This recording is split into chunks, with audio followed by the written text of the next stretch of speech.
policy bill chuga hian sadile som pasari som pariat khan in din kan phang chuka chumia mi puitena an dulen soi tampo tak chu in bum nei lo te ne le in bum ai to sak khian du men bai chu ke ni pon kan ve ya in bum nei lo ru pui kan sin sen tam hle a chu ta chuan in bum nei lo te na in bum nan nei te nan hian tia pathian zara mi puite ina so khana min han siam tir ta ka chuan in thei to pin in bum nei lo te in bum nan nei te nan tran kan la ama sabera bai re bi no da kwan ram kan lei fela tu ta chuan mi somnga chu in bum pek ti tu kan an ro ma tin bai re bi sau ta chu tiang tiat vel bor bok chu tu na kwan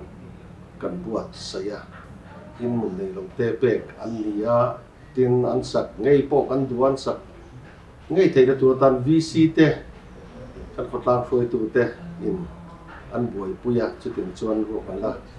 kan siama tin policy pa hian mun hi kan zo awang khop mai to na policy tau le chu ma hian chu ta chuan kan tu thaveng lama kwan kan vc te nen trawin mi tlem te in mun ne te te na in mun pek ki aum to a tin electric venga mi pari khat anan ti boka tin chu mi piana ma chuan project venga kan fuai tu te ram pakhat kan han ti sak le a chu a chuan mi som nga bor vel te chu pek thei tu na kan nga ya tu na hian an ro ban mek ka mi mal ram ka tiang khan ro ban kan an sia mai mun nei lo te na pek tu rin a then kan pe to then kan na pe lo policy pe chu la pek lo ang ani chu project veng pe chu kan na pe chia la va tu na hian a kal kong tu te plot sim dan tu ten bot sai me ka den bang ram mani wangin tu na kan me ka ni tin chu bi pia la ba chuan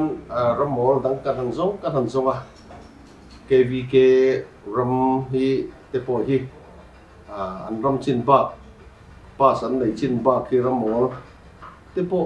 aw mo mangai kan han ti a kan han thlai te wa tin kvk po hi en kol thei bak chin te po hi min sa thak thi engem le ti te po kan ngai to na oma tin an kvk ram en kol chin bak ho an ram he sau em bai an en kol thei chin bak te po hi dil po thiang kan ti kan dc te na po te hi ngai to na min lo pan pui te tin ro kan te po kan siam ma tin chum pia lama tu nai hianin an en kol bak ram kha han te chua aba an en kol bak kan ti khan an ram bak an chu an pas te na pon lam te po en chen khung re ti hriat chen har em mai chung te po chu revenue la ba min te fel sak te kan ti a chu re tu na kan buai pui mek ani a tin chu lo po chu bi pui hian in mun kan du em to mai a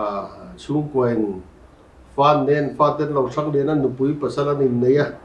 in dan an du a tin mun sang teng ten an lo pe ma kha tiang te po kha kum som ni om to te po in hum nei lo tam tak an lo ma ni chu te chon khoi thak em mai a ven ni hian khang ta ra ngai tu na kan pan khang ngai a chu kan boi pui me ka dia heng ku pan men ram en kol lo dang te po hi ti pui te po hen an lo i lo thei lo wa chung te po chu thil kal phung pa ngai chu ani khop mai a India ra ma te po khopui hung sang te po boi da ta ba tiang wang hian ai zo khopui ngai te po cái tiang boi nei kan nei ni ai nga po ni se mun or alo om chuan a long lama en mun nei lo te te tang na pe tu ma kan kan ri duain kan chat thei lo wa har sa them department ram ne na in ri te po lo oma ven ni hian chu ti chan ma hi kan la me ka in mun nei lo te in mun an nei thei na tu ra ta na mala nei kal pui zel kan tu ma voi le khata tram khata han ti pui tin mai thei lo te hi ani wangian na sa takin heng ko ngai hian chan kan la chun zom zel don ni ti ven ni po hen han sei tel kan wa จุฬาเอกชนกันทางเสรีเดี๋ยววันนี้